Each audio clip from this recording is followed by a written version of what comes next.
Greetings, my lovelies. Thanks for tuning in. Welcome to Tales of Croydonia, broadcast from the Oval Tavern, an evening of original stories written and read by Croydon authors. Everyone loves escaping into a story, especially in these strange times, and we have some real treats for you tonight.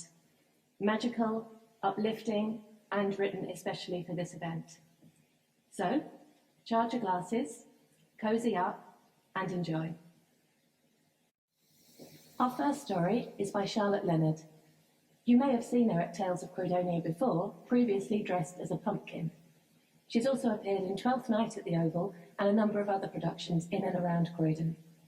She loves nothing better than curling up with a good book and a glass of red wine, hence she is inspired to write when she can. She'd love to be a best-selling novelist, but alas, so far she's only managed to come up with short story ideas, but watch this space. Oh, and also, hopefully, at the next Tales of Croydonia, she will appear as Charlotte Holmes. Yes, like Sherlock, but Charlotte. If this pandemic ever goes away and she can finally get married.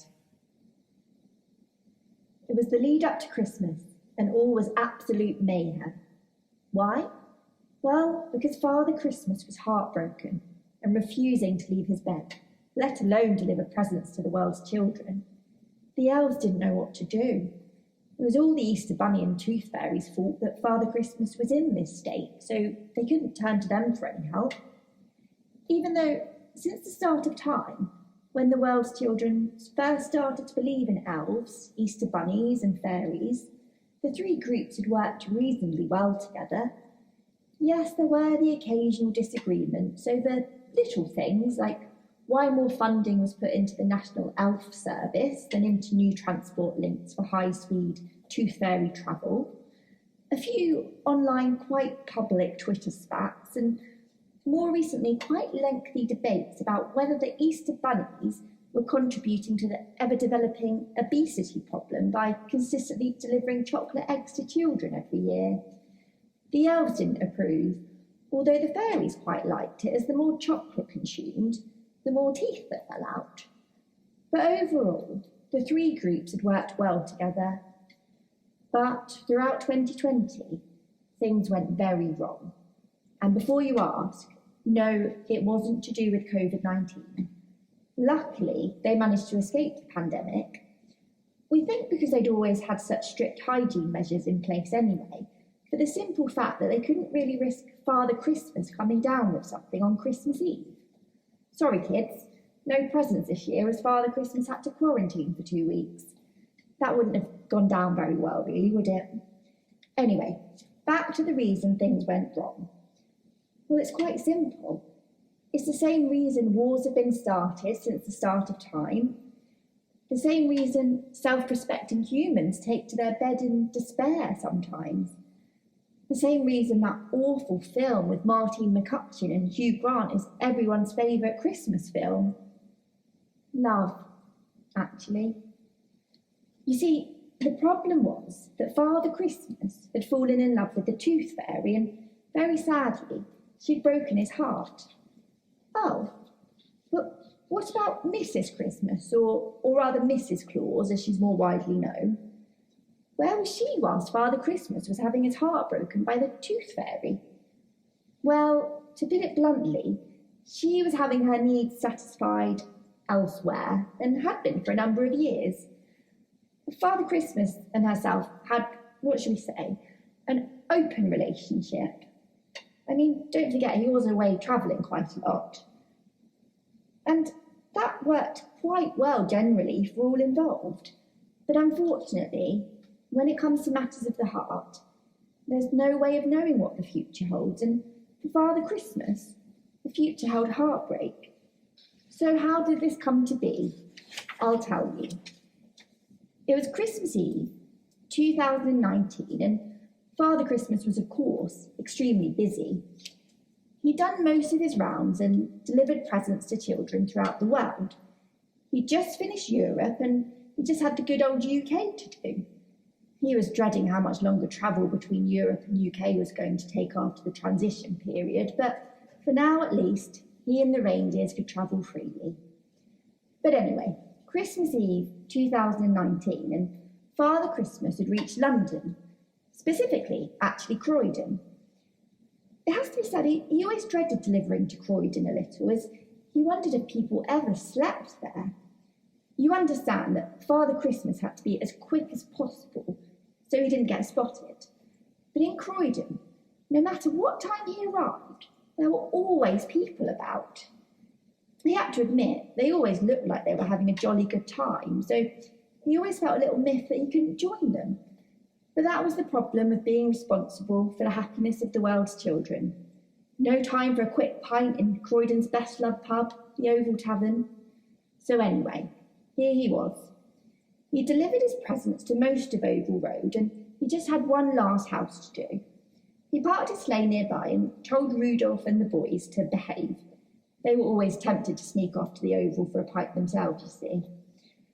For the record, and contrary to public opinion, Father Christmas didn't often use the chimney to get in, mainly because most houses didn't have chimneys these days, but also because he didn't need to.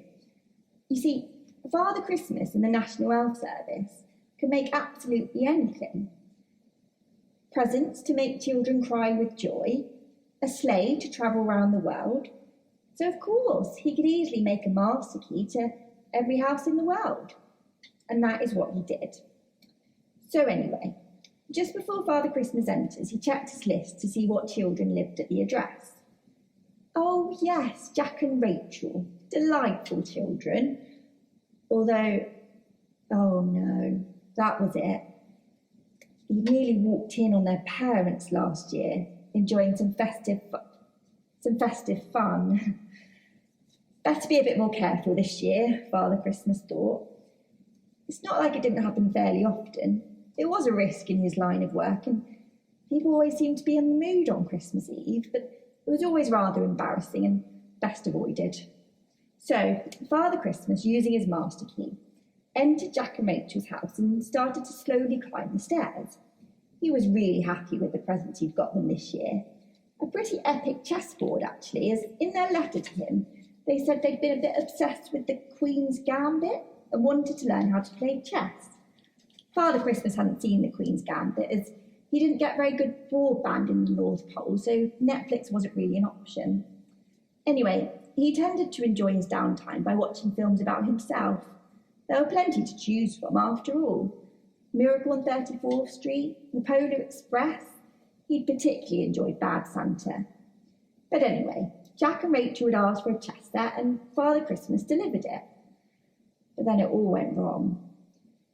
You see, last year Father Christmas had inadvertently nearly walked in on Jack and Rachel's parents getting well, jiggy, shall we say. Well, apparently it wasn't actually nearly, and he had been spotted by Jack and Rachel's parents after all. Luckily, he managed to set the parents down in the children's room. He was just about to walk back down the stairs when he heard the voice. "Oi, you," it said. "I always thought Father Christmas must be a bit of a dirty old man, but watching people get it on, that really takes the biscuit." Father Christmas's heart sank, and he wished he could move slightly quicker in his old age. As running away wasn't really an option, he knew he was going to have to delay his onward journey and speak to this man who quite frankly seemed quite rude and not very happy with him. "Ho, ho, ho, sir, I'm very sorry for what happened last year." "Are you calling my wife a hoe?" shouted the man. Father Christmas didn't swear very much, but at that time in his head, he was most definitely swearing. "Oh, no, sir, apologies. Ho, ho, ho is just my standard greeting. And now you've done it again. I tell you what, mate, I've been waiting a year to get you back for walking in on us last year. That was the first time we'd done it in ages. Now my wife's too scared to do it again in case some old geezer with a beard in a red suit walks in on us." "I am very, very sorry, sir. You understand it was never my intention," Father Christmas replied. "It is unfortunately a risk in my line of work. I never quite know whose room is who. I do have rather a lot of houses to visit, and I can't possibly memorise the layout in all of them." "Well, maybe you need to learn, mate, because not everyone is as nice as me." Father Christmas nearly laughed. He'd met many people from Croydon before, and he could honestly say Every single one of them was a lot nicer than this man. Well, if you'll excuse me, kind sir, I better be getting off now. Oh, I don't think so. Not until you apologise to my wife and tell her you shan't be making an appearance in our bedroom again. Well, of course, in normal circumstances I'd be very happy to, but you see I'm rather busy tonight and I've got quite a lot to do. The man walked forward until he was right in Father Christmas's face. You saying you won't be apologising? He said, rather menacingly. Father Christmas gulped, and he was just about to reply that of course he would apologise right now, just show him the way, when he heard another voice. No, he ain't going to apologise, and who do you think you're speaking to? It's bloody Father Christmas, not some dude down the pub who pushed in front of you at the bar. Both Father Christmas and the scary and rather rude man turned around. And there she was, at the bottom of the stairs, the Tooth Fairy. Now, if you'll excuse me, I only popped in to pick up Rachel's tooth and then I got to be off. Us fairies always have Christmas Eve drinks in Sugar Hut, you see. But if I were you, I'd let Father Christmas get on now, or I won't be responsible for my actions. Oh yeah? What's a stupid little fairy like you gonna do? Ow! Father Christmas wasn't quite sure what had just happened, but it seemed as if the Tooth Fairy had very speedily flew up the stairs, bang into the rude man's, nether regions, and had rather hurt him. She looked at Father Christmas and winked. Self-defence classes, all fairies have to have them due to being women travelling alone a lot. Anyway, I suggest you get on now and maybe ask one of the elves to do this house next year. Father Christmas didn't need to be told twice. He said a hasty thank you and ran out the front door back to Rudolph and the boys. You all right, mate? You look like you've seen a ghost, asked Rudolph as Father Christmas jumped back on the sleigh. No, I didn't see a ghost, Rudolph. I think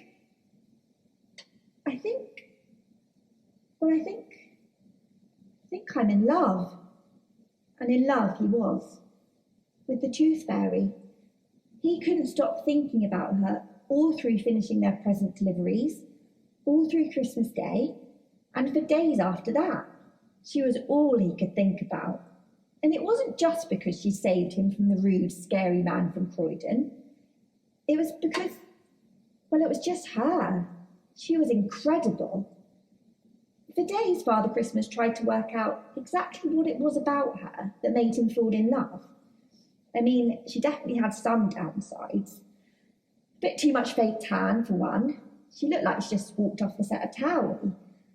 Her manner of speaking wasn't great, certainly wasn't the Queen's English, and she often enjoyed a few too many white wine spritzers, apparently. But none of that mattered to Father Christmas. He was completely and utterly in love, and there was nothing he could do about it. Aha, he thought. There is something I can do about it, actually. I can confess my undying love to the Tooth Fairy. And that is exactly what he did. It didn't go well. The Tooth Fairy actually didn't live that far from Father Christmas. When she said she and the fairies had always had Christmas Eve drinks in Sugar Hut, she didn't mean Sugar Hut in Essex. She meant Sugar Hut in the North Pole. And it was more of an igloo than a hut, really. But anyway, that was where her and the fairies often spent their evenings when they weren't collecting tooths. So that was where she was when Father Christmas finally plucked up the courage, a few months after Christmas, to go and find her and confess his undying love. She was at the bar, where she normally was, with a cocktail on the go. But just as Father Christmas was about to go and do his smoothest, "You come here often?"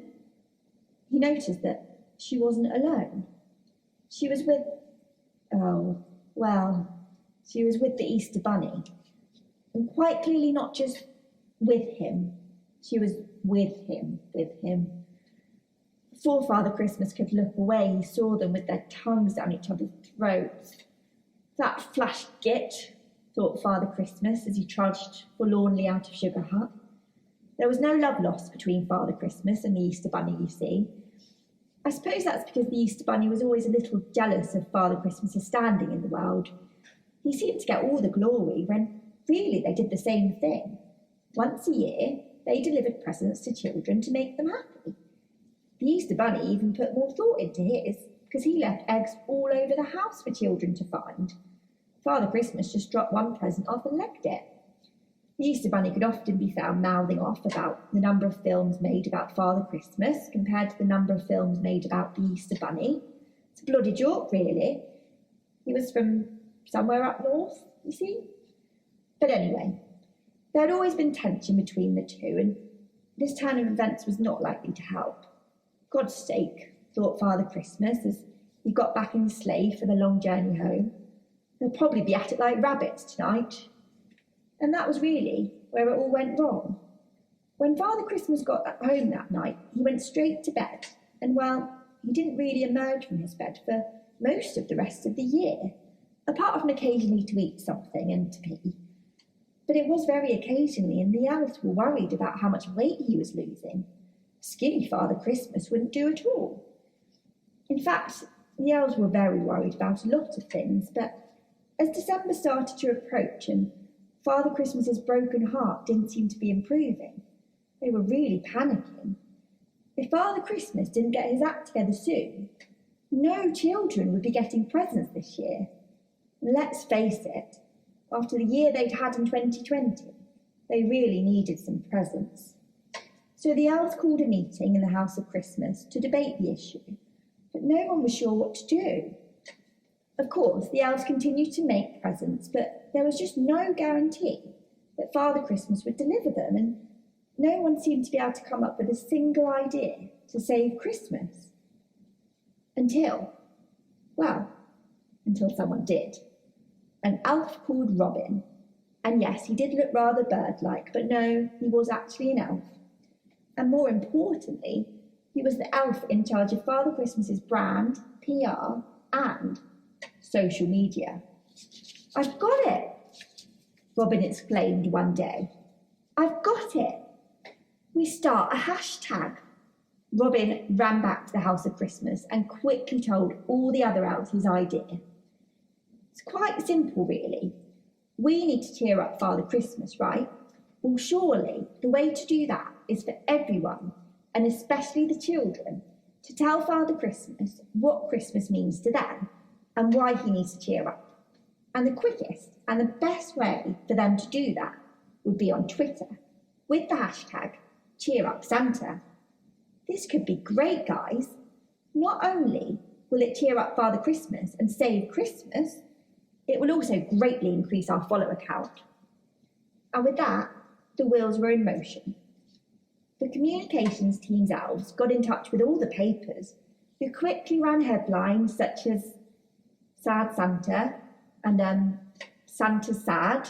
They're all very original, you see, and asked children to tweet why Christmas was important to them with the hashtag #CheerUpSanta.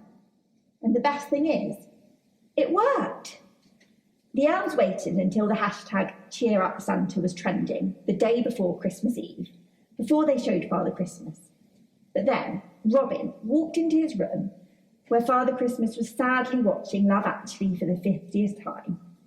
All he said was, "Look at this," before shoving his phone into Father Christmas's face.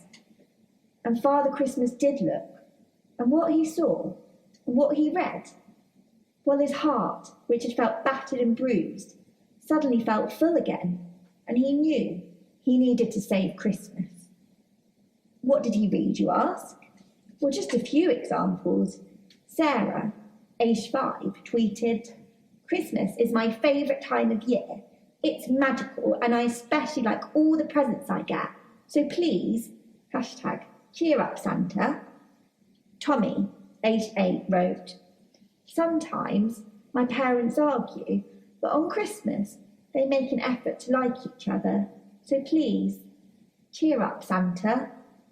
You can see why it affected Father Christmas so much, can't you? And why he knew he needed to save Christmas. There was another tweet from someone called Boris, which said, "Well, if children don't get presents this year, I think my chances of winning another election are done for, so please, cheer up, Santa. That one did make Father Christmas stop, and he was tempted to go back to bed, but he knew he couldn't let the children down. And with that, Father Christmas and Rudolph and the boys were off, bringing happiness, but more importantly presents, to children all over the world. Best avoid that house on Oval Road, though, thought Father Christmas as they set off. That was Heartbreak at Christmas by Charlotte Leonard. Next up, we have Not the Little Horse by Samuel Fullman. Sam is a Thornton Heath denizen, 4/5 of a thing. Magpie, semi-denier, but mostly 70% proof. Denizen, denier, cat on the table, dog on the mat. Wash at 30 degrees. Good evening. It's the time of year when we tell each other stories. I was going to tell you a story about pigeons in the loft and a shrunken head. Oh, wait there. Bollocks to it. And this tiny horse. But it was considered to be too gruesome. And so I've decided to tell you another story, which is far more festive. And it revolves around Christmas Eve, or 3 o'clock Christmas morning. One Christmas morning many years ago. Not that many years ago, actually. About 5 years ago. Some years ago. If you can imagine, if you will, walking southward down Parchmore Road, which is a road in Thornton Heath, where I live. And as you progress down that road, you reach an iron bar, which is Thornton Heath High Street. And directly opposite you is the BBC. Not that BBC, but the Best Bargain Centre, which is your one-stop shop for tartan shopping trolleys and plastic spatulas. Very cheap. Well, tartan shopping trolleys are about £5, but plastic spatulas, £1 these days, was 50p. But if you look back, northward down Parchmore Avenue, you would see, quite unassuming, a granite trough, which was owned by the Metropolitan Drinking Fountain and Cattle Trough Association. An association long gone, a charity which now probably has accrued millions of pounds. No one can get to it because they've gone. But if you look to the... Which way are we going? Right. Yes, I'm good. If you look to the right, the great shopping mall, Tesco's, which used to be open all night. Not now, they realise that I was the only one shopping at 3 o'clock in the morning. But this particular, where was I? Christmas Eve. Yes, see, I'm good. This particular Christmas Eve, I was travelling back, probably about 1 o'clock in the morning. I had been persuaded to leave a pub, don't know which pub. I was merry. I was clickety-clacking down to my house. But at the epicentre of the heath, there is Thornton Heath Clock Tower. And by Thornton Heath Clock Tower, there are 4 benches arranged quadrilaterally.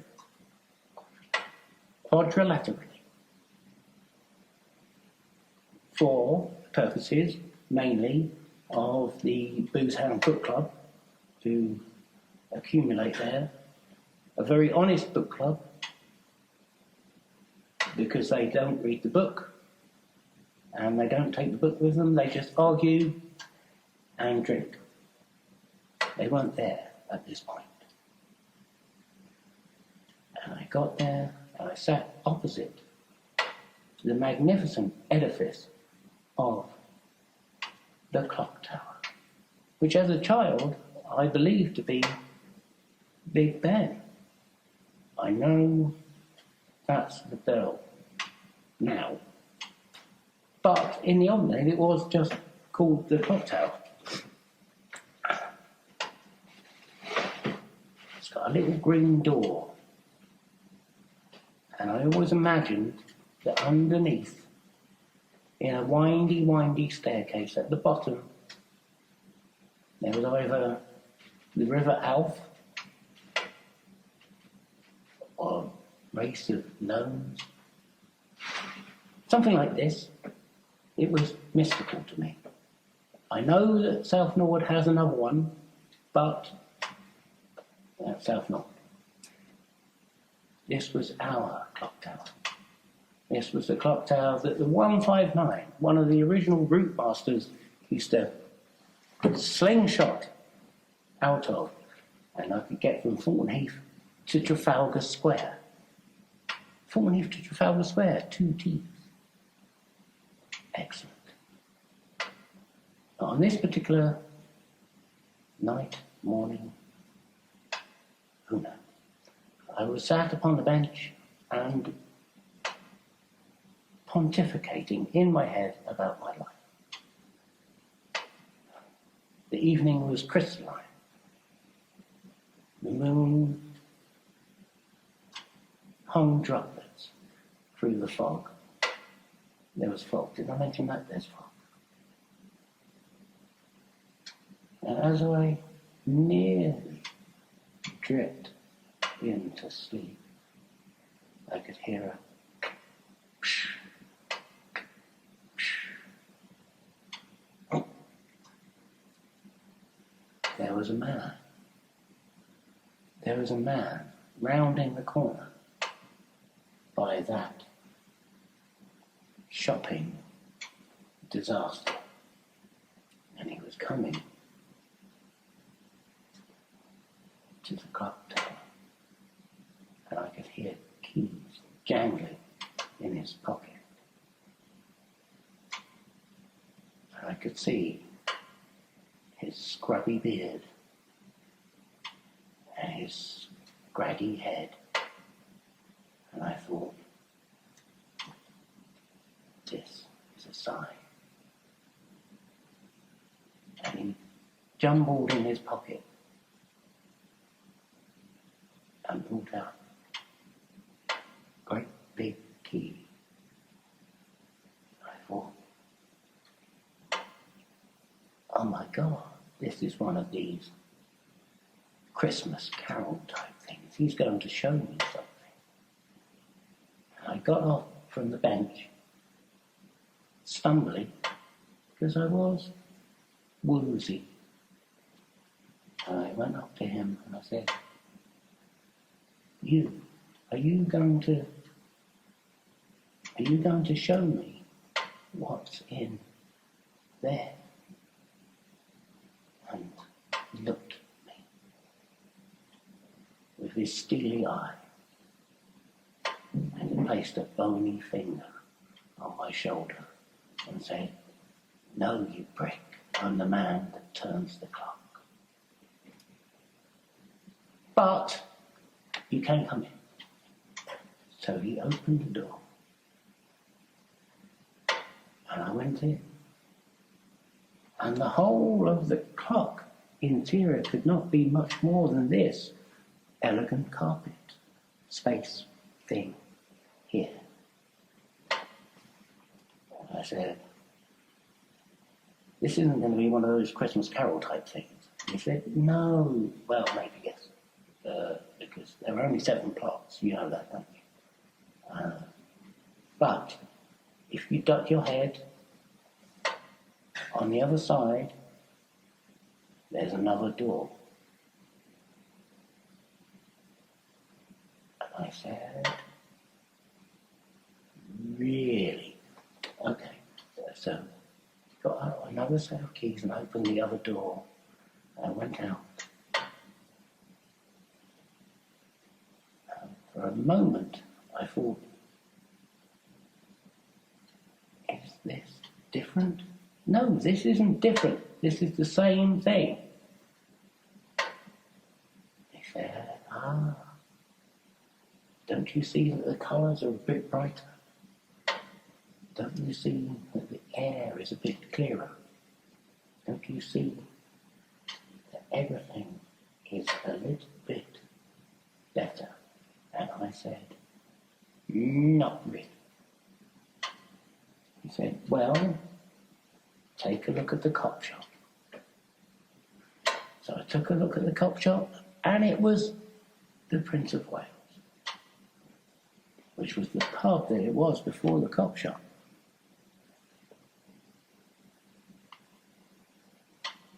So this is the past. I'll sit on the bench and wait for the visions to come, for you to teach me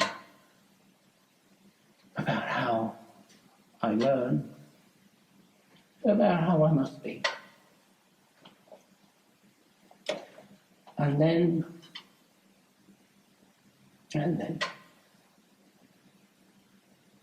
it was ages actually. I was sitting there, and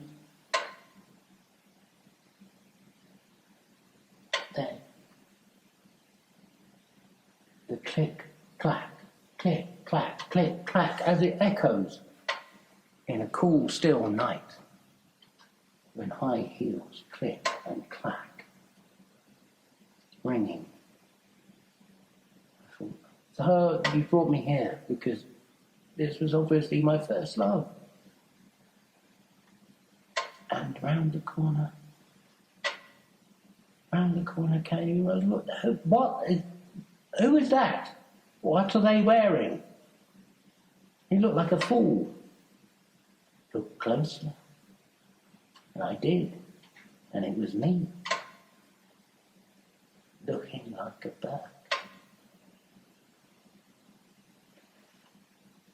And I came and I sat next to me. And I tried to elbow me to sort of say, you know, you're dressed like a pillock.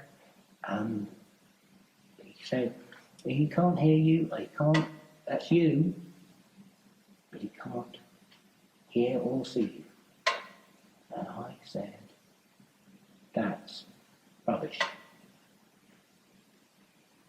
So what have you got? So now I've got, that's past, right? And right now, I'm sitting on a bench, and past me is sitting on the bench.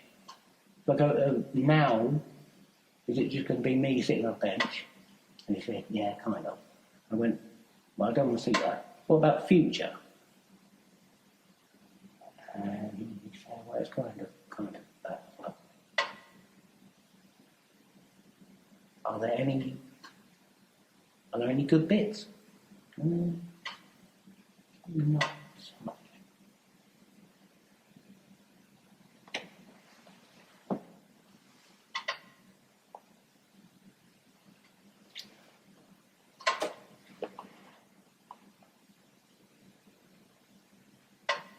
And so ends my Christmas story.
now we have Deliveries for the Grove by Amy Jones.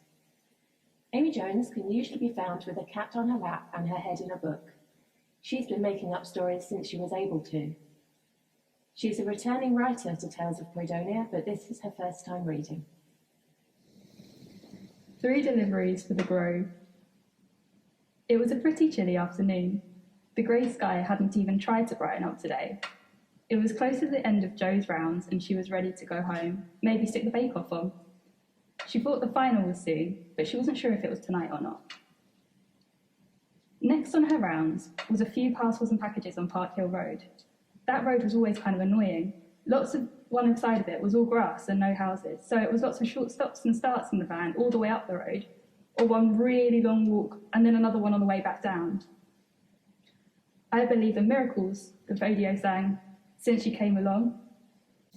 The last one to drive this van had left it on smooth, and Jo wasn't going to lie, they'd been playing some straight tunes the whole ride. Not her usual station, but she wasn't above listening to some cheese once in a while.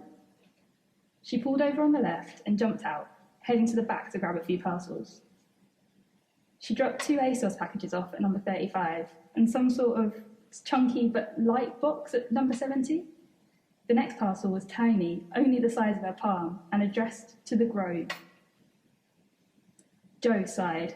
That was another pet peeve of hers, when people put their house names instead of the house number. Just meant she'd have to look the whole way up the road for the house, rather than just counting up like a normal person.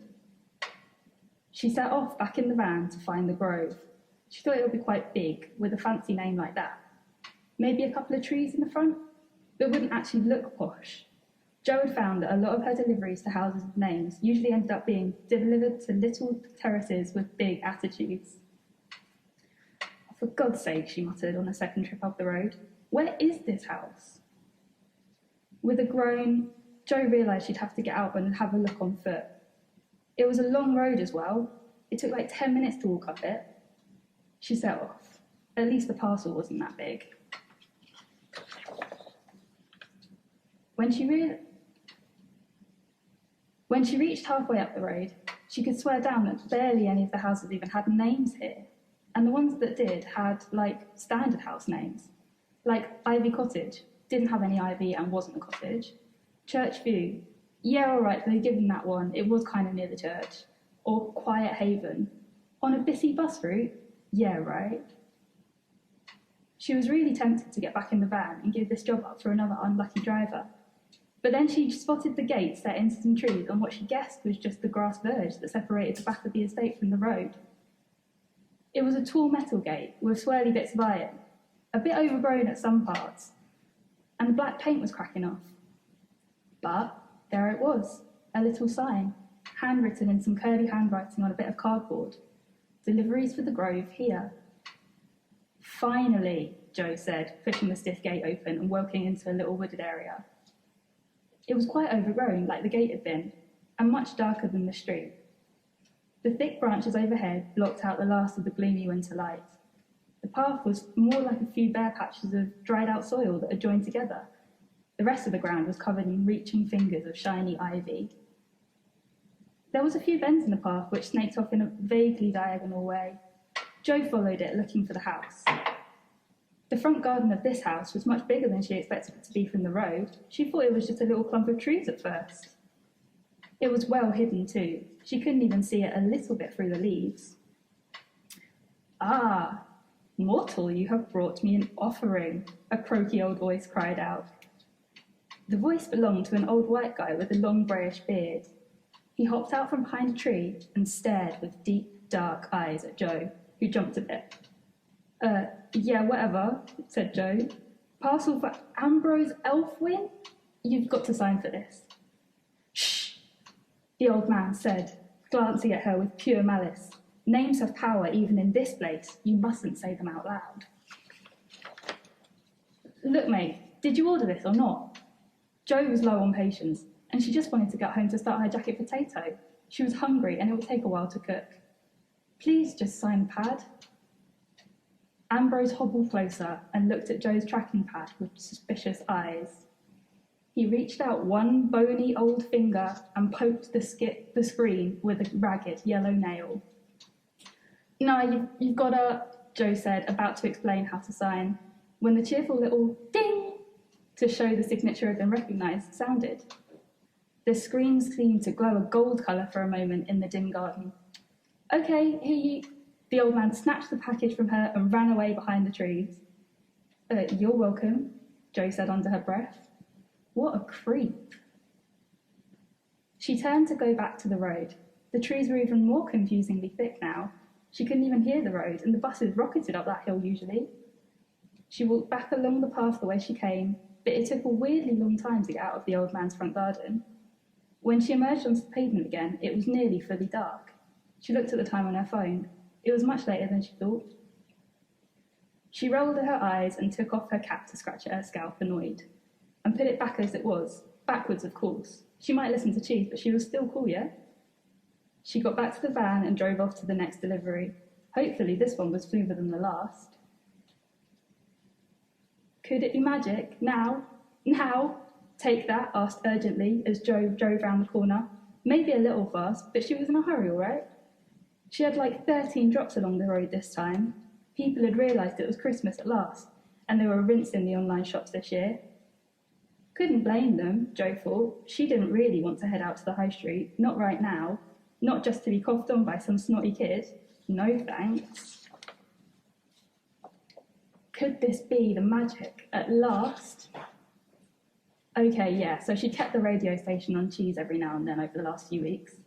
It was nice to know all the words, and there was no DJ tatters to rile her in between the tunes. Are you kidding me? She muttered as she saw the address on another tiny package, this time with a handwritten address. The Grove. Well, at least time she knew where she was heading, although she didn't think she had a lot of time for messing around with that long pathway. Maybe there was a bell or something to call the old man to her instead of her going in to find him. She got to the drop and looked for that little group of trees again. She was going at like 5 miles per hour, and she was still only halfway up the road when she realised she must have driven past it again.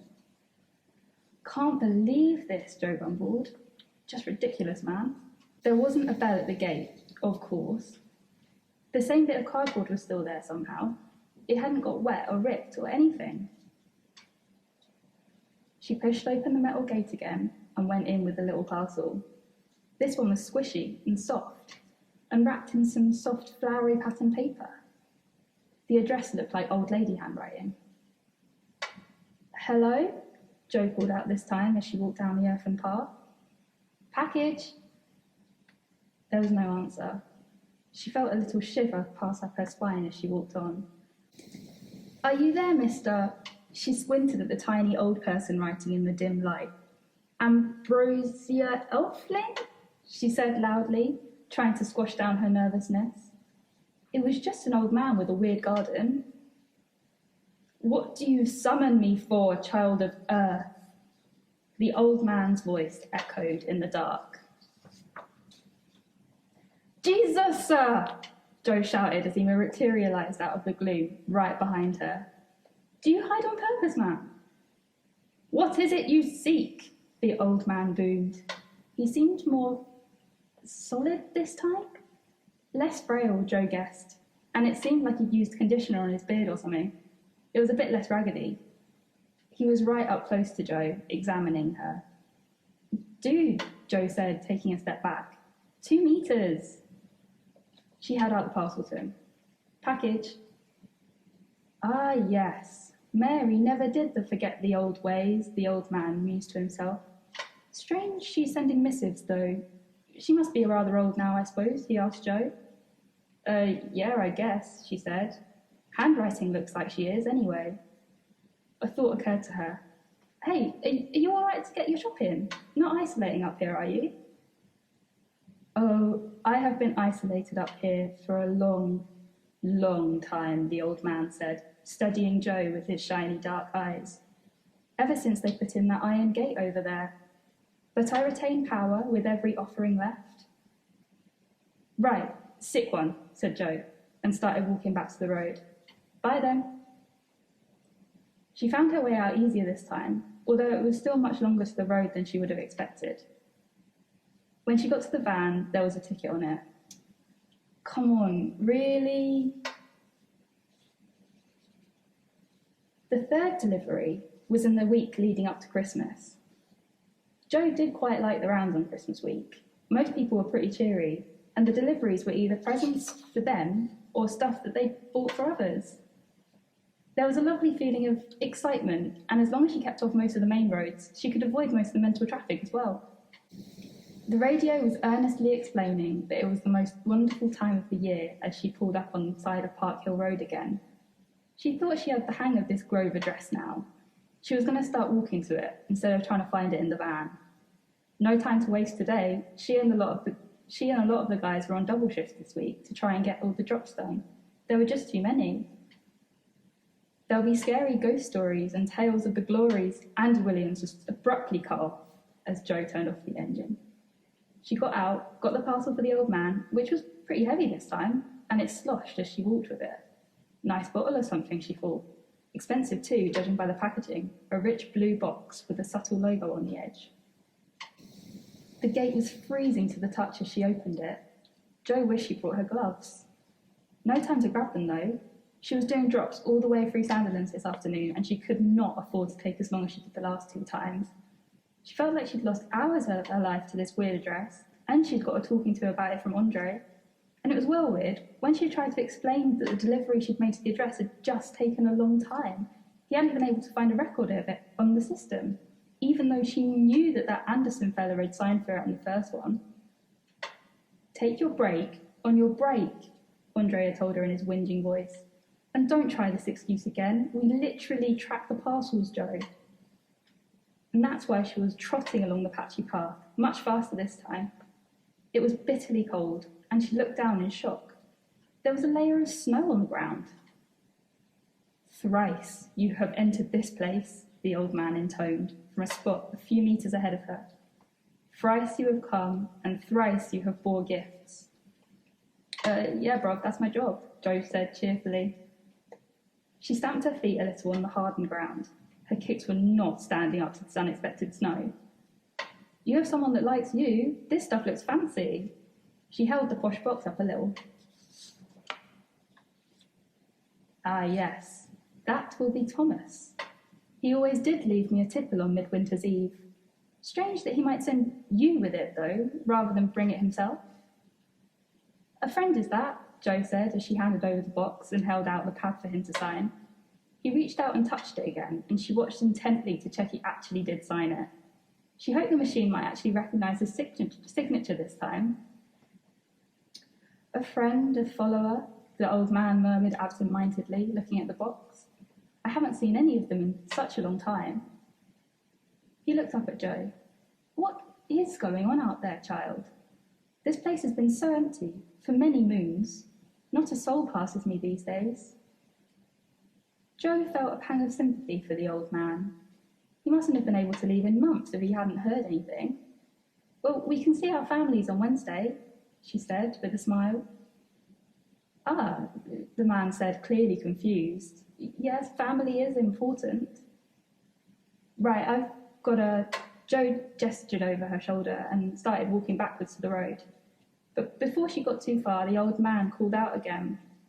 Won't you have a quick drink? Toast the season and all that? He lifted the box a little and smiled hopefully. Oh no, I've got loads on, said Jo, and I'm driving. Sorry, I really have got to bounce. The man's smile dropped a little. Of course. Jo started to scurry away again before she looked back. Oh, he did look really lonely and sad in his dark woods. I'll tell you what, I'll come back after my shift, yeah? And I'll drop the van off by then as well, so I'll be able to drink. The old man raised a hand in acknowledgement and nodded. Jo grinned at him. Then, between blinks, he vanished into the very air. She laughed in surprise. Silly old man, hiding from her again. More time to ask questions later, she thought, and rushed off into the evening to finish her work.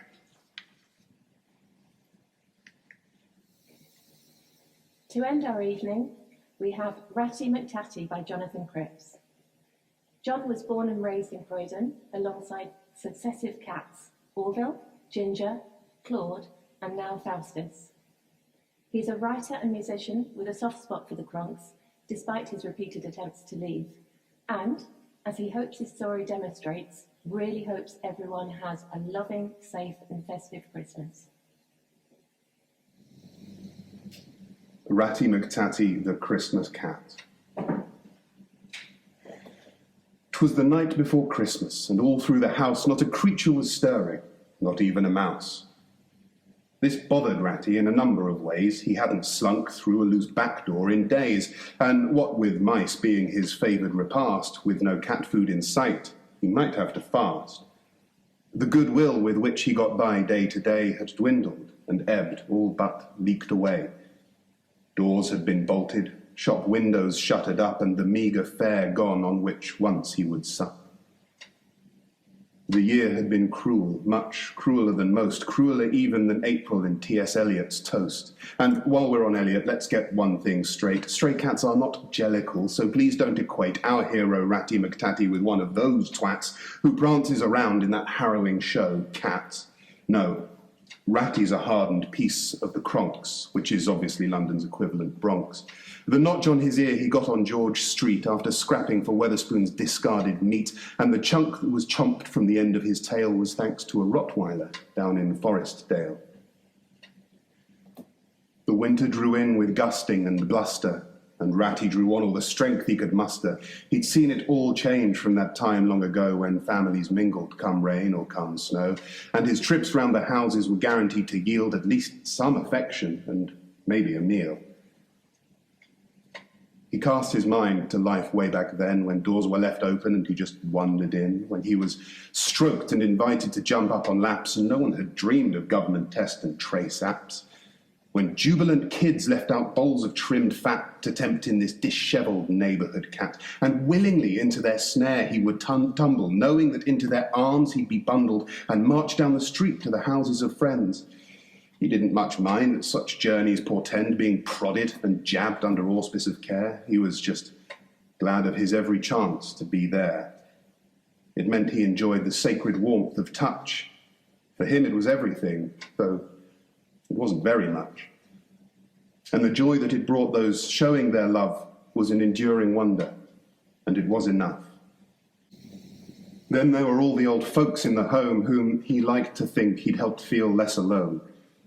They were quite given to making a fuss of the care centre's mascot, resident puss, and once in a while he'd see something strange. The pallor and visage of the folks start to change. Their gazes became wider, their eyes now more bright, as he followed the slow-turning line of their sight to the doors of the morning room flung open wide, and a family gingerly gestured inside, all smiles and greetings as they'd amble around, and next to their excited gran they'd sit down. They'd eat the cheap biscuits and let tea go cold, and stories of times before Alzheimer's told, and how all the grandkids had grown up so fast, while life is so fleeting, flesh not built to last. And even as public as these visits were, Ratty could hear thoughts of mortality stir in the hearts of all present, of everyone there. When it is my turn to go, who knows where, let me with dignity come to my end, and let me look back on my life as a friend. After they'd gone, there's no way they could know the strength and endurance of the afterglow that radiated from those with little time left, and brought them some peace through the great maw of death. But now Ratty sat on cold outside sill, looking in as they all grew more ill. It wasn't disease that was withering their bones, but the deadly infection of being alone.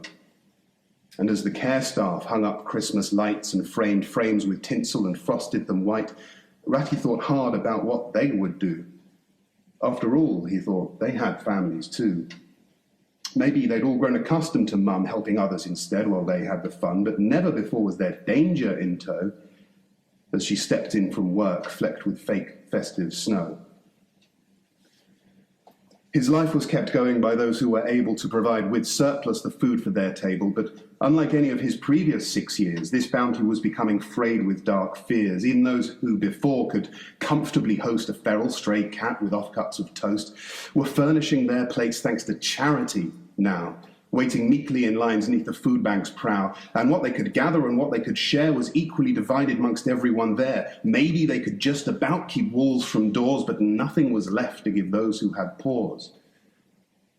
The human contingent, with lives like his own, who had long since forgone any comfort of home and slept in the subways or the flyover's keel, could never afford to share their next meal. Whatever had brought them to that lonely place could never be just or fair wages of fate. Nor could Ratty blame those who had found some respite from their world's unceasing cruel sound in their needles or bottles or whatever else. There but for being a cat went Ratty himself. Ratty had heard that some oaf had now said, to tighten one's belt, guaranteed getting fed. He'd heard sermons on high from those without want about modesty, thrift, the champions we vaunt. He'd listened to liturgy about these hard times being foothills of mountains we together must climb, but once at the summit they all guarantee is a tomorrow of bounty, surplus, joy, and plenty. Yet they were all words, and words are all cheap. Surprisingly, they failed to aid him in sleep. They didn't assuage the magnificent doubt of those now grown used to going without. Tomorrow for Ratty was all but a dream, a vision occluded, sailing too far downstream. Today was what mattered. Today was above all other concerns, save those born of love. Today was the time Ratty needed to eat. Today was the resource that time would deplete. Today was the moment we have but to grasp to make today better than those that have passed. Today was the word and the truth and the light that let him pass safely through this lonely night. Today was now greater than the sum of its parts. Today is the only chance we have to take heart. So from door to door he wandered and roamed. From Shirley to Purley he meowed and he moaned. Down Oval Road he tripped on light feet, looking for little more than a morsel to eat. And during his ramble he felt that he saw something burgeoning bright behind every door. People smiling and sharing. People warm with delight. People wrapped in the ecstasy of this Christmas night, people laughing, people giving, people holding hands, people flushed by the surrender that real love demands. It was dark, but not gloomy, and he was willing to bet that Yuletide abundance would win the day yet. And then, as he scratched at the glowing window of an unremarkable house on a forgettable road, a curtain flashed back. 2 pairs of young eyes first narrowed, then focused, and then opened wide. The curtain fell back, and feet clapped and pattered, and mumbling entreaties he could hear being uttered, and the whole world was still. Minutes dragged by. Ratty fancied he noticed the stars turn in the sky. Should he cut his losses, turn, wander away, or wait just a bit longer and against all hope stay? He strained to hear any sounds from inside, but all had gone silent, any natter had died. He turned and resolved to try a few more blocks, when suddenly he heard the scraping of keys in their locks and hastened down to the opening door. He glimpsed just a peep of carpeted floor, then he saw feet in pyjamas, coloured paper crowns, and a pair of small children amiably looking down. "Come in, Mr. Cat," the smaller one said, while the other one followed with, "Let's get you fed." And then in he wandered, at first just relieved that from the cold night he'd at last been reprieved. But one of the children had other ideas. "Mum, can we keep him?" she said, shedding a tear. The mother's face softened. Too much had gone right to merely be chance, and on Christmas night. First the doctors had given the all clear, then Gran had been allowed to spend Christmas here. A year to the day since their old dog had passed on, and a random cocky cat had just wandered along. Ratty cautiously poked his head in the front room when he bridled as someone let out a boom. "I know this cat," said a frail, swaddled crone. "He's the one we all love from the home. Oh, you've got to keep him, Em. He's a wonderful mog. And what with the, with the dog, he's perfect. And trust me, he's a good-natured thing. He won't be no trouble, or he'll have me hounding him." All eyes were on Mum, whose features were set. Could we afford him? Would this be a regret? And her smile broke and the kids made a din. "Of course we can, kids. Of course we can keep him." If cats could cry, that's what Ratty would have done, cried all night till the rise of the sun. But 'tis of joy, you must understand. This was a gift from fate's generous hand. And he ate, smiled and settled and loved all the fuss, even when the kids named him Mr. Christmas. He could finally relax and not worry about the future. When a voice came from the kitchen, right, first things first, he'll have to be neutered. From his new bed, through a new window, he looked out into the night, his eyes picking out the home's pinpricks of light and passing over houses, flickering in fireside glow. And, why not, let's say it started to snow. Despite all the challenge, the struggle and strife, people will always make the very best of life. Though it may not be as grand as times past, our loves endure because we make them last. And maybe the tides that pull us apart also flow with the warm ichor of the heart. And one by one, out went bedroom lights. Merry Christmas to all, he thought, and to all a good night. Thank you so much for joining us this evening. We're really looking forward to seeing all your lovely faces back in the pub again. Have a really magical Christmas. Hope you stay safe, and we'll see you in the new year. Cheers.